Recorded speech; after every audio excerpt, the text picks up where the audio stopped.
Great to have you with us. Now, some customers of the East Legon branch of the Midland Savings and Loans Company have besieged the company's premises to withdraw their monies amidst rumors the company is facing liquidity problems. Majority of them say they have been visiting the company for weeks to withdraw their deposits, but they are always told they cannot withdraw because there is a challenge with the network. Akufo-Addo spoke to some disgruntled customers this morning, and they were telling him how frustrated they are because they have been visiting the bank premises for days. Now, it's a similar story to what the main character in the story, Patience Safo, faced in last week, because Patience reports that she visited the bank on 5 separate occasions on 5 separate days, attempting to withdraw 100 Ghana cedis out of her savings of 270 Ghana cedis, beg your pardon. Let's hear from some of those customers now. Right, so those are some frustrated customers that you see gathered there as the Midland Savings and Loans, at the Midland Savings and Loans premises here at Shashi in Accra, East Legon to be precise. Akufo-Addo was standing by with them. Let's hear some of them now. I came along with my withdrawal slip, which is their checkbook, to clear my money, all my money. Yeah. And approximately how much do you have in it? That if you are clearing, we say you are taking, or how much are we expecting that you are taking out from your account? Taking close to 3,000. Yeah, close to 3,000. As you can see, there's this lady here who is, in tears because the situation has caused her a lot. Let's try and see if we can engage her a bit and know what the situation is. Please, can you speak with us? How much approximately do you have in your account? Say now what account, Musa Ube Kaya? 600. You mean 600,000?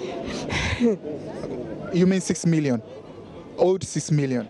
No, 6 million. Okay, 600,000. You nampacho ye den juma. Me don't brodo. Okay, now for how long have you saving? How many years? How many? My 6 months. Now we are there home or chira coin and son of Bessie. Madam for being a year, chira mamma de ba. And you buy an adena usu. Somewhere, one way we're into the missions, can make a no shimmy. Now, uni or more relationship manager now near or do any more be account on Akasa. Yeah, Menina Akasa, make a member. And no, I shall say, you come on my bar by 4 days. We done by your done by Friday and summer by. And see, say, Ufria, then I will call you. Tell me, Kayashi.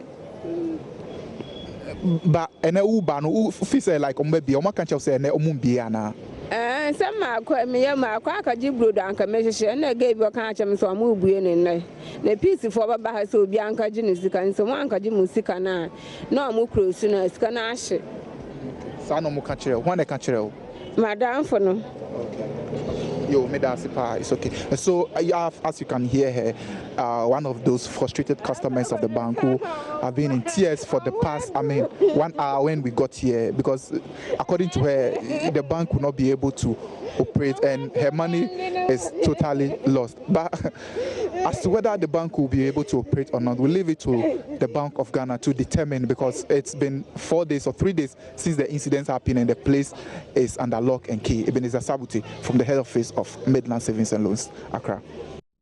And that was Ebenezer Sabuti speaking with some disgruntled customers. And now, those customers were reacting to a notice posted on the company's premises suggesting there were network challenges hindering their work. But backup internet service providers for Midland, KNET, have denied all claims linking them to the problem.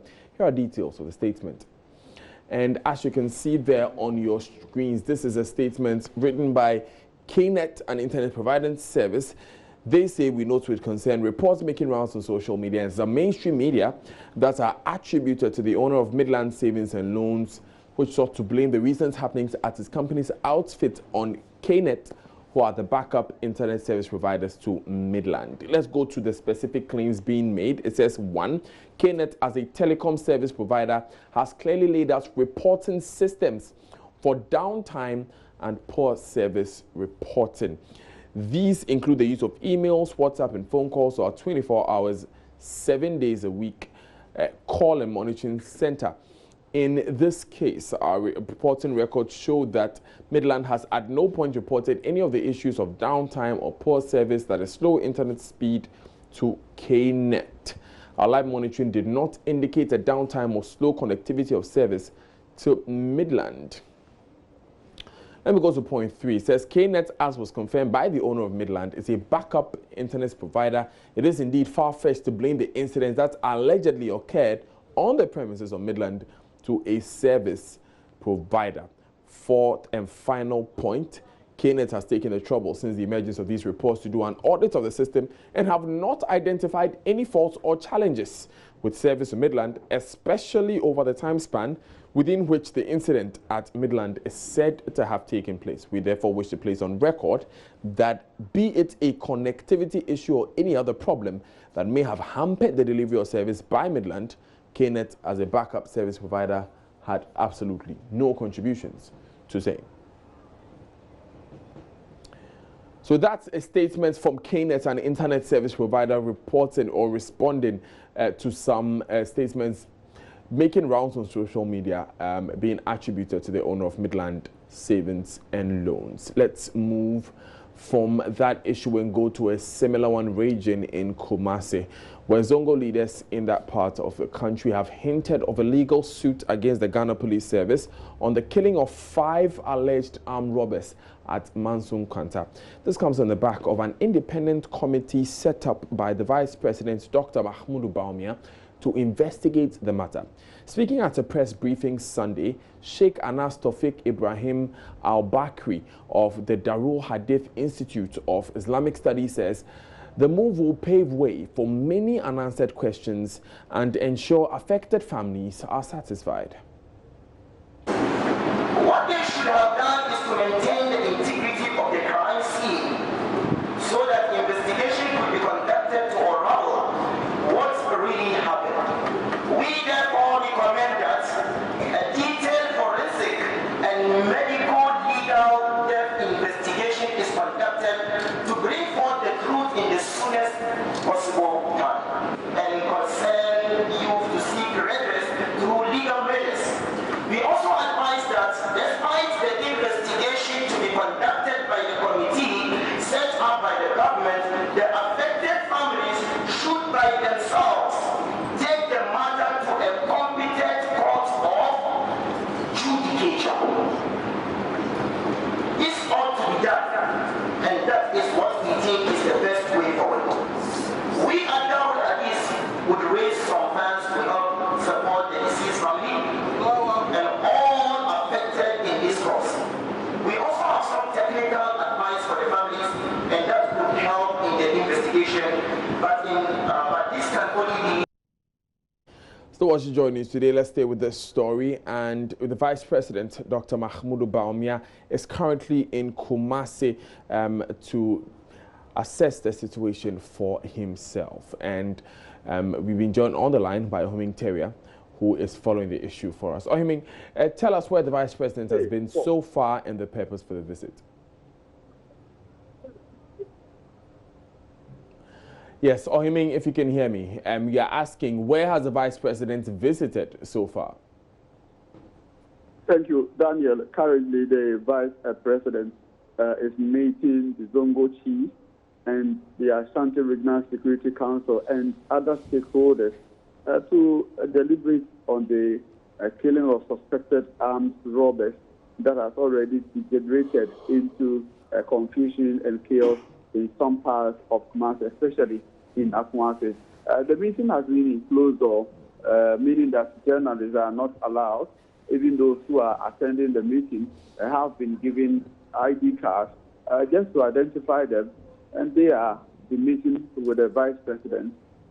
Maybe I'm told after the meeting we'll have the opportunity to receive a briefing from the Information Minister Mustafa Hamid. And he's also here with the senior minister, Dr. Yao Osafo-Mafo, and other government functionaries as well. Apart from the meeting with the Zongo chiefs, is there any other meeting that we know the vice president will be having? Not really the vice president, but I'm told the Zongo chiefs before then met and took a decision. So as they meet the vice president, they will communicate the decision that the Zongo chiefs and all those who matter in this issue is concerned. They will present it before government. Now, I mean, as you've been following this issue, in all this time, have we heard from the regional command of the police? From which command? The regional command of the police service, the Ashanti Regional Command. Not at all. The only time we heard from police was the press briefing that they had last week. And then when the IGP also came to the Mensah Palace, he actually pleaded for some time for the police in order to get to the bottom of this matter. So since then, police have been tight-lipped on this particular incident. And I understand that Friday, the family as well as the police and other stakeholders were at the Kumasi Teaching Hospital, where autopsy was conducted on the 7 bodies. So for now, I can confirm that autopsy has been completed, just as we are awaiting the report from the pathologist. Right, thank you very much, Ohiming for your time. Now let's stay with this story. And members of parliament are calling for calm in the Mansum Kwanta area over the killing of these 7 persons by the police. Ejura Secretary Dumasi, Member of Parliament Bawa Brima, in a statement on the floor says investigations into the incidents must be thorough. Let's go live to Joseph Opoku-Gakpo for more. We will be getting that word from Joseph in the show, but let's now speak on education, because come September this year, when the 2018-2019 academic calendar begins, students who will gain admissions under the free senior high school program will be put on a new system termed the double track by government. The double track system means that instead of the 3-term based academic work for a year, the schools will run 2 semesters, just as it is in the universities now. Each semester will last 81 days and, well, 162 days for a full academic year. The implementing ministry, that's the Ministry of Education, says the objective is to increase enrollment under the free senior high school program and improve on teacher-student engagement for quality tuition. Deputy Education Minister Dr. Yao Educhum will be giving us some insight on this one. But let's take these important messages. When we come back, there's more on Joy News Today.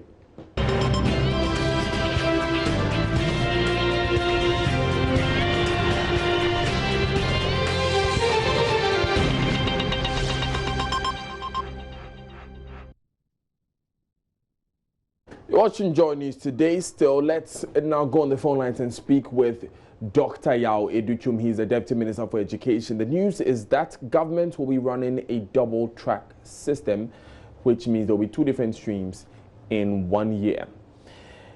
Now, we've been joined on the line by Dr. Yao Educhum. Like I said, let's speak with him. Dr. Educhum, in the first place, what's the thinking behind implementing this particular system? I'm sorry, I can't hear you well. I'm on the road. Yes, what's the idea behind implementing the system? Oh, okay.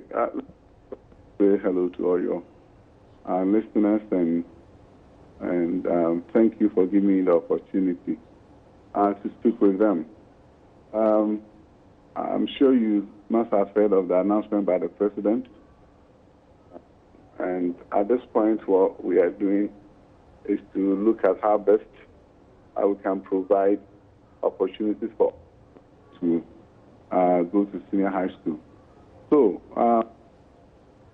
unlike the previous years, the number of students who start for the BCE has truly surged up to about 13%. The previous year, 468,000 students start for the BCE. This year, it has risen to 521,000, which is a good problem to have. It means that thousands and thousands more students want to take advantage of the opportunity that has been presented to them.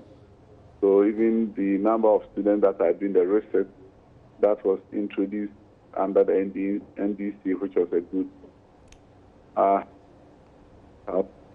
and a few students to 11,000 this year. So we have students who have been coming, and they are coming back to secondary education. So in order to ensure that we admit every single student who qualifies, that who passes the DECE to the senior high school, we decided not to use the regular approach, which has been the case in this country, where look at how many spaces they have available. They will do what they call cutoff.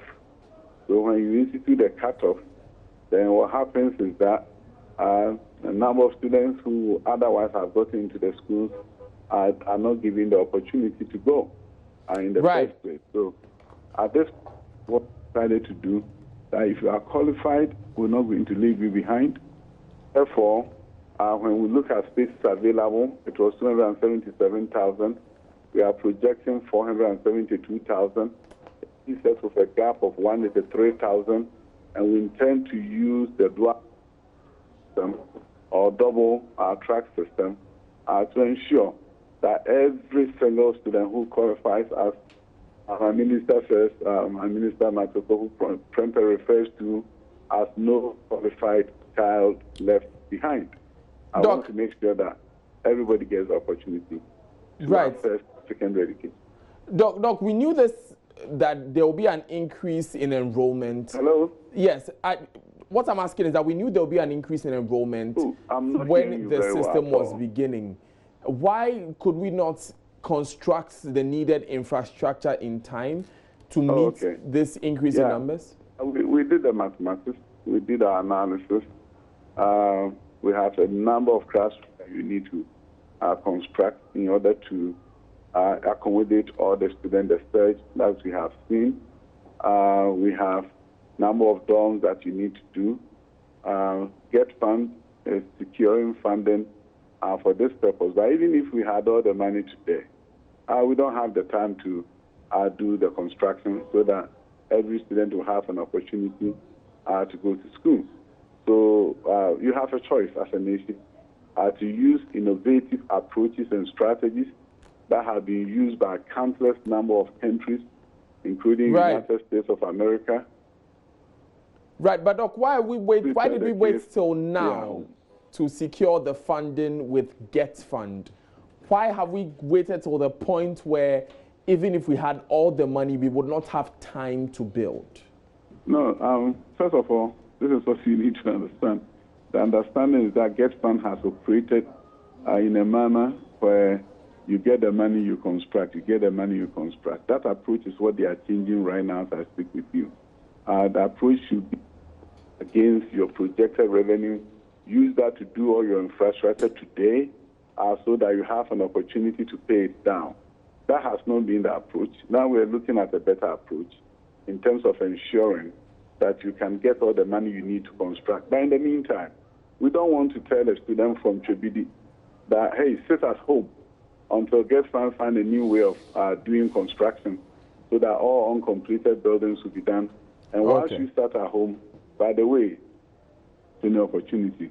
That is not something that we want to do. And the president, that he doesn't want to disappoint the children of this country, and especially when you're talking about 183. So if you have an approach that will decongest schools, that will reduce class sizes, some increase enrollment, and give 183,000 the opportunity to access secondary education, then why not? Doc, I'd ask you to hold the line for me. Angel Carbonu is the president of the National Association of Graduate Teachers, NAGRAT. He joins us on the other line. Good afternoon, Mr. Carbonu. We have the Deputy Minister of Education on the other line explaining the double track system. Is this good news for you or bad? Well, we as an association are going to have a National Executive Council meeting for an in-depth professional and technical discussion of this system. And after that meeting, which is a wider consultation of practitioners in education in this country, the association will come out with a communique which will be the official position of the association. Have you been consulted by the ministry when this when this policy was being formulated? Well, when you use the word consult, that is to say whether we were part of the formulation. We have been informed by the minister that this is the program that is going to be rolled out. Like almost every Ghanaian have been informed, we have also been informed. The feasibility of it, the challenges, the workability, and all that is what we said. We will have to subject it to wider representative discussion and come up with our position officially. But your initial thoughts on it as a teacher, Angel Carbonu, you think that this is an idea that can work, changing our entire education system?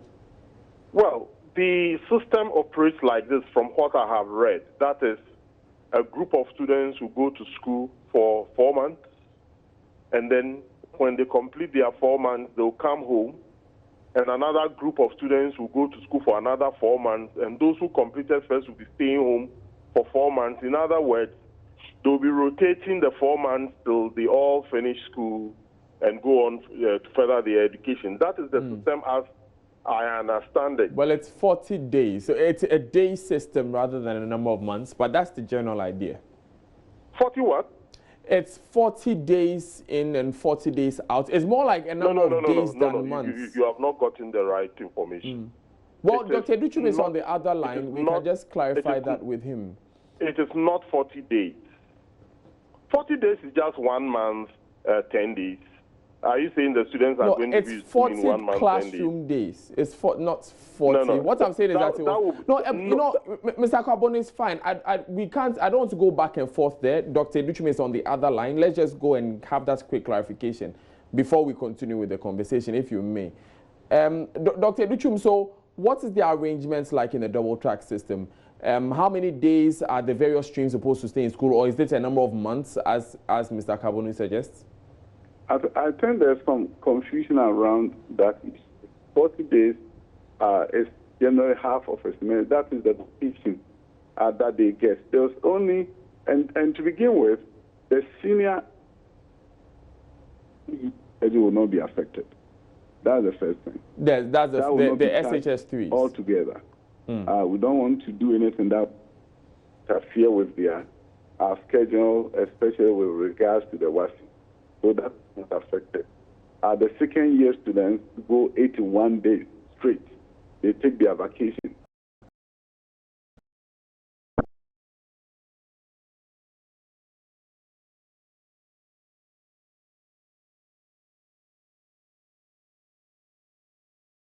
You are talking about the first year.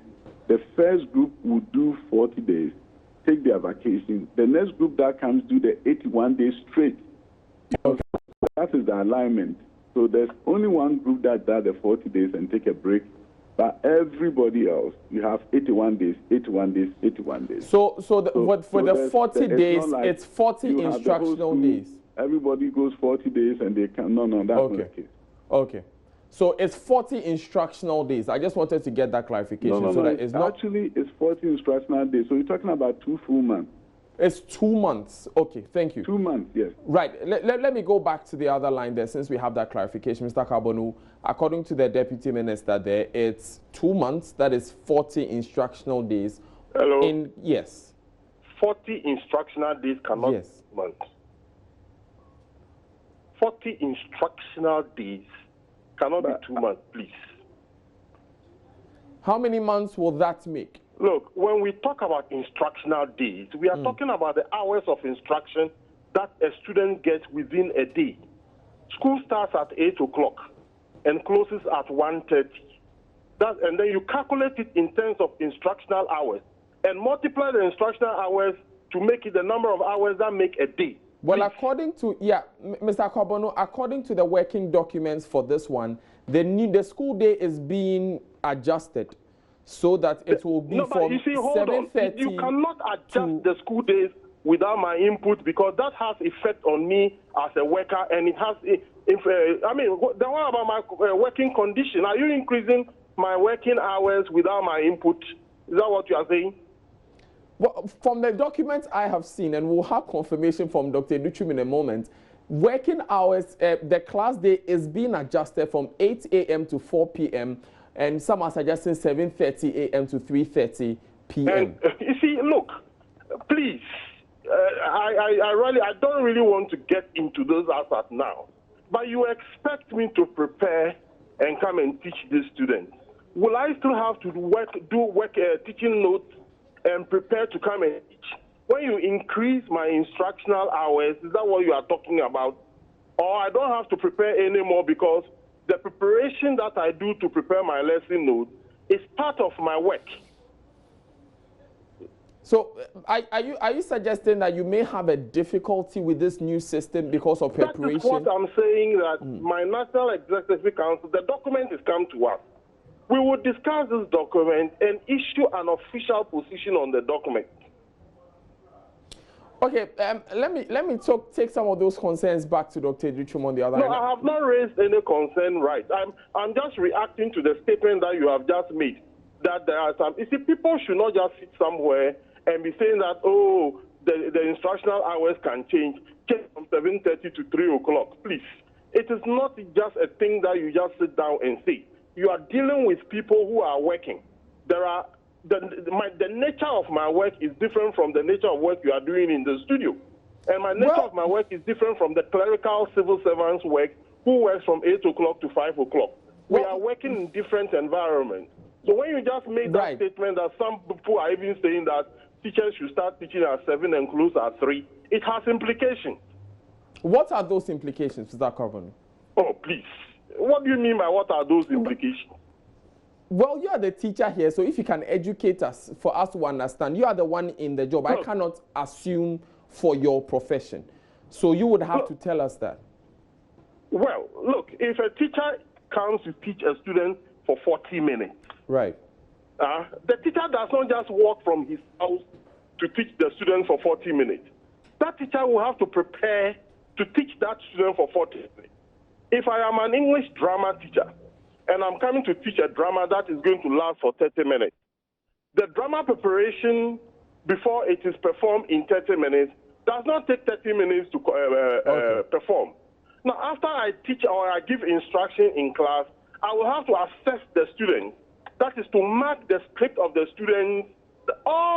These are all part of teaching work. Okay. So the standing in front of students for 40 minutes or 80 minutes, that is if it is double period, is not the limitation of the job that the teacher does. Number two, before school starts at 7, as you said some people are proposing, the school will have to be put in place. Now, when the teacher is present and is organizing the students to put the school in place for teaching learning to take place at 7 or 7:30, is the teacher working or the teacher is not working? All these things have to go into the calculation of how many hours a teacher does per day, unless you want to say that the teacher should leave home and come to the class and start teaching, regardless of making sure that the school is put in place for teaching and learning to take place. Right. There are a lot of implications. And I see a whole lot of people just talking on radio, regardless of the type of work that we do as teachers in the schools. Right. Again, like Mr. Akufo-Addo, like I said, the Deputy Minister is on the other line, so we'll just take some of these concerns to him. Dr. Duchum, so I have seen in this document, and that has been presented a number of times by the Minister, that the instructional hours will change from 6 hours in a day to 8 hours in a day. And Mr. Akufo-Addo is raising some concerns that as a teacher, that may extend the number of hours he works in a day. Your response? No, I don't think the radio, with due respect to your station, this is not where we negotiate on these issues. So are being worked out. Our Ghana Education Service consulting headmasters will consult unions. No, we'll consult everyone. So this is not something that we can just... But you will confirm that this change is being made... a radio station and come to a resolution. The only thing I know for sure is that is something that works. We'll engage, we'll discuss, we'll do whatever it takes to make sure the system works for the benefit of our students. No, but Dr. Addo, for the sake of the viewers who, some may be teachers who are seeking an understanding of what the system all that is. I can assure your viewers or listeners is that we are consulting widely. It's time-tested, research-proven. It does not in any way limit ability of teachers to teach. I can agree with the Mr. Kabonu that we should rather talk union to ministry, and this is not something that we resolve over the phone at a TV station or radio station. But then again, he mentions that his union was informed of the policy position by government, and this involves a critical change in number of instructional hours. This consultation was not done. Let me tell you one thing. That's why I'm saying that it's not something that you just grasp within a meeting. You really have to sit down, look at the whole presentation and how the system works. We have the number of instructional hours, and in this particular instance, when you go to a semester, you reduce the number of instructional days. So that means a teacher has 16 weeks of vacation instead of 12. So the bottom line for me is that questions are being asked at the appropriate forum. We'll discuss and make sure our teachers, who are the linchpin to the success of any government program, are adequately briefed and explained, the program explained to them, so that they will take the lead and deliver for all of us. So thank you very much. That's what I'm saying. I don't think it's fair to hash this out over telephones and no. Our teachers are too important for us to discuss their issues just here. We'll do the consultation that is necessary. Thank you very much, Dr. Addo, and also thank you, Angel Kabonu. Dr. Addo is Deputy Minister of Education. Angel Kabonu is the President of the National Association of Graduate Teachers. The events as they happen, when they happen, where they happen. Your most reliable news source. And news just coming in, Jean Mensa has been appointed the new boss of the Electoral Commission. She's the new chairperson of the Electoral Commission. I will be reading this from myjoyonline.com. So, the IEA Executive Chair, Jean Mensa, has been appointed the new chairperson of the Electoral Commission. This follows the removal of Charlotte Osei and her two deputies for stated misbehavior and incompetence. Now, a statement signed by Chief of Staff Akosua-Fremont Seopari named Mr. Samuel Tete and Dr. Eric Asari Bosman as deputy chairpersons. Ms. Adjoa Esiamwa has also been named as a member of the commission. Dr. Eric Bosman there is a lecturer, a political science lecturer at the University of Ghana, Legon. Now, this, as you can see, that this is a release from the office of the President. President Akufo-Addo nominates new chairperson, deputy chairpersons, and member of the Electoral Commission. It says here that this letter was dated Thursday, 19 July 2018. Uses letter to seek the advice of the Council of State in accordance with Article 72 of the Constitution for the appointment of a new chairperson, a deputy chairpersons, and a member of the Electoral Commission. This follows the removal from office on Thursday, 28 June 2018, of the former chairperson of the EC, Mrs. Charlotte Osei, and the two deputies, Mr. Amidou Sule and Mrs. Georgina Opoku-Amankwa, by President Akufo-Addo after a committee established by the Chief Justice, Justice Ofai Akufo, to investigate petitions brought against them recommended their removal. Further, the retirement from office of Mrs. Pauline Dazawa, a member of the commission, on Monday, 30th April 2018, has created an additional vacancy in the commission.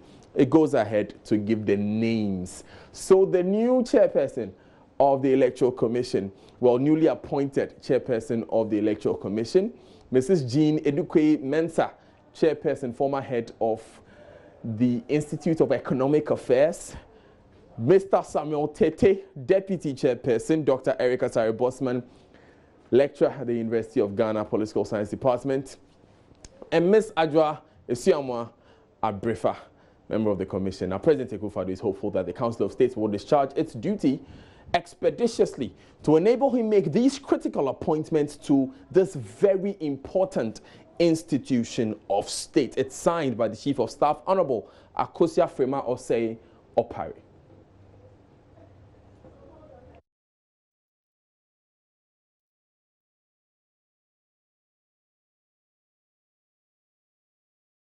And we've been joined on the line by the newly appointed Deputy Chairperson of the Electoral Commission, Dr. Asare-Bosman. He's a lecturer at the University of Ghana. Dr. Bosman Asare, I believe congratulations are in order. Thank you. I really appreciate it. Have you been informed officially of this appointment?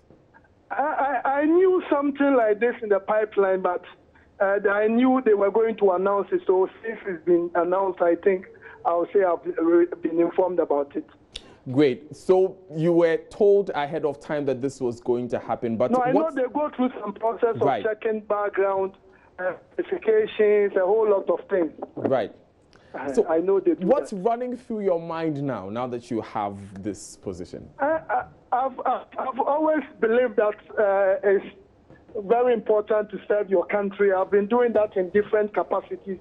And I think this takes it to another level, just to make my country proud, do what will make the country move forward in our democratic governance.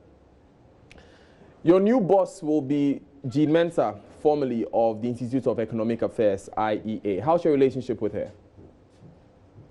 Come in again. I said your new boss will be Jean Mensa of the IEA, formerly of the IEA. How is the relationship with her? Well, I've known her from afar, and I think I met her some time ago, and she's been working in civil society for many years, well known in that field. She understands the challenges we face as a country, what the Electoral Commission has gone through. So I believe we should go to do a good job for Mother Ghana. Now, there's so much controversy surrounding these appointments, particularly considering the mode of removal of your predecessors, Georgina Opoku-Amankwa, Amadou Sule, and of course, Madam Charlotte Osei herself. People are saying that the president is unfairly removing her, particularly his political opponents, the NDC. In the midst of all this controversy, what do you make of this move? No, I'm not sure if I really want to comment on that. I know we operate our country based on rules and regulations. We have our laws. The Constitution is also there. So I know the experts of the Constitution and our laws should be able to comment in detail about it. But generally, with all the controversy that has bedeviled the Electoral Commission, I'm sure there's a lot of work to do to build bridges in there. What is that weight of work that you would look to do when you enter? I think for now it will be too early to say. Right. So for those new individuals who have been appointed, we may need to meet as a team and the other commissioners who are already there to fashion out what must be done. So if I should say something now, I think it will be premature. Now, you mentioned that you know your boss, your new boss, as I keep referring to her as Jean Mensa, as a person in civil society. With her experience from the IEA, what would you be expecting her to bring on board this new position? No, I expect her to provide the leadership that will further cement the Electoral Commission as one of the best institutions in our country, as one of the best in Africa. You know, Ghana's commission is well known worldwide in Africa as one of the best performers. I do expect her to further cement that. And beyond that, to be able to ensure that as a country, we'll continue to have elections that will be free, fair, credible for all parties to believe outcome. What of you personally, what is that unique attributes that you are bringing to the blend in this new Electoral Commission? No, I think I'm a hard-working person, and I'm also somebody who is ready to learn. Follow the elections from the outside. So now it's an opportunity to be in the inside to be able to support the system to work. So I think I'm well able. I have what it takes to be able to deliver. Considering the Inter-Party Advisory Committee, IPAC, as an institution, dealing with such an institution from this new position, what would be, what really would you be doing differently from the former Electoral Commission?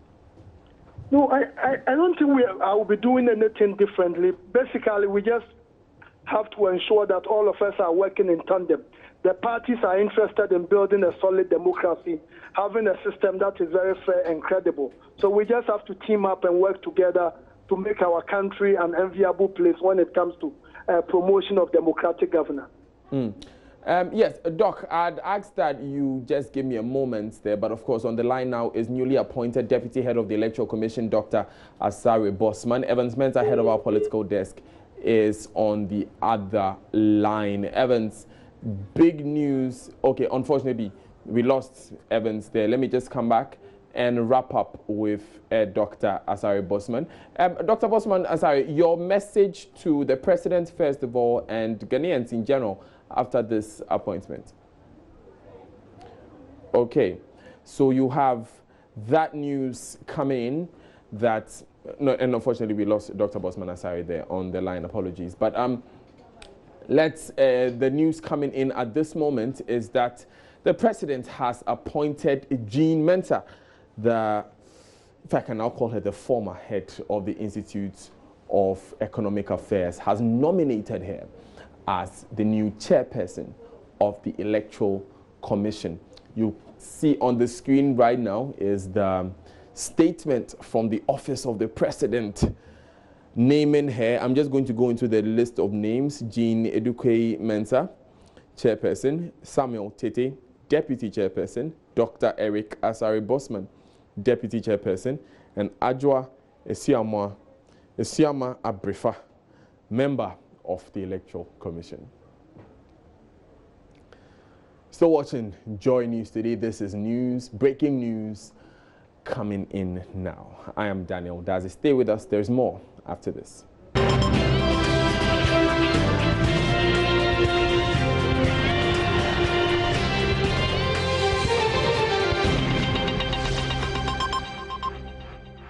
Still watching Joy News today. Thanks for staying with us. And as you know, the latest news as we have it is that Jean Mensa, head of the Institute for Economic Affairs, IEA, has been appointed, has been nominated as the new chairperson of the Electoral Commission. And joining me in studio now with a bit more analysis is Evans Mensah, head of our political desk. Evans, big news coming in from the presidency. Yeah, absolutely. I'm not surprised about Jean Mensa. When I heard it on Thursday, I thought to myself, it can be possible. Because of a number of factors.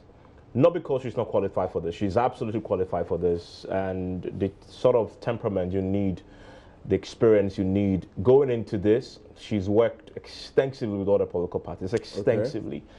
Okay. Working with the parties in many regards, particularly in formulating policies and laws, and the parties that worked with the IEA for a long time. In fact, for a long period of time, the IEA had an established regular session with the political parties, something on the lines of the IPAC, where they discussed issues affecting the political parties. They had even talked about structuring a law about political parties financing. They had discussed, in fact, the Political Parties Act, they played a central role in that as well.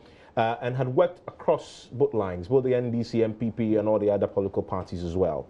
So she's qualified, and I have dealt with the IEA a number of occasions when it has to do with the political parties, and Jean's ability to articulate the issues was unparalleled. And so, as far as that is concerned, it's unparalleled. And IEA did a lot of work across the continent. I remember when Zimbabwe was in turmoil, when Morgan Tsvangirai was struggling and battling out with the Mugabe. IEA played a role in that. I remember they flew all the way into Ghana, if I'm not mistaken, Morgan Tsvangirai himself.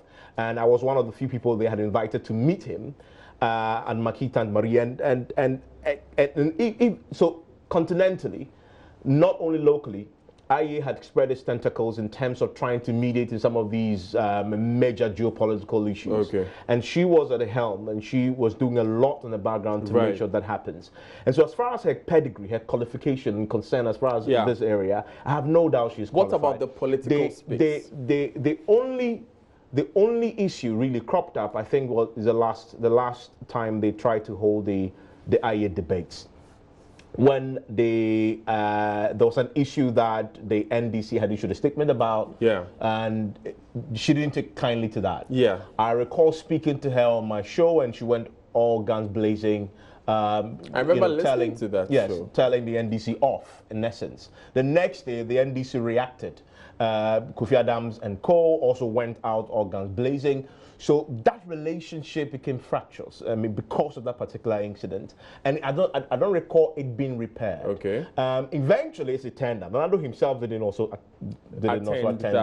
that particular debate. But so, that hasn't been resolved, and so I'm expecting that to be one of the key things that I guess the NDC will point to. But then again, the NDC itself is ideologically opposed to the appointment of anyone at all as an electoral commission chairperson. Absolutely. Yes, considering more so Jean Mensa. But also, the founder of IEA is the husband, Charles Mensah. And Mr. Mensah one time was appointed by John Akufo to be the vocal boss. Okay. And there are many people who say, well, he that shows a leaning. Well, that not leaning. That shows a certain sympathy. Towards the governing party. Other than that, how will the president appoint you to that position? And so there's all these factors that we'll have to point to. We need to make way for the marketplace now, but thank you very much, Jean Mensa. He is the head of the political desk. Expect more analysis on the appointment of Jean Mensa, head of the Institute of Economic Affairs, as chairperson of the Electoral Commission. I am Daniel Darcy. This has been Joy News Today.